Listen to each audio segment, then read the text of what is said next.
I have less pain now than I did before the surgery. Jacqueline Sinwelski. I had a total reverse shoulder replacement. I've just heard really good things about North Point, and I really needed somebody that I knew that knew what they were doing. So I only met Dr. Perez one time, and that was just to set me up for a surgery. Yeah, consult.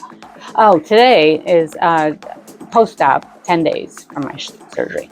I saw Christina on Edelberg. First time meeting her, she's lovely and friendly and comfortable. You could tell that she really wants to make sure that you're feeling well. Keep the brace on most of the time, do a little bit of range of motion at home, let my arm hang a little bit now and again, and just keep working on my hand and my wrist movement. There's like this little block right here, and it's soft, so I've been squeezing a lot, moving it around my hand and moving my fingers, my wrists around. And I don't want to be stuck. No, totally. Well, thank you so much, Miss. Thank you so much. Thank you. We'll see you in 6 weeks. Okay.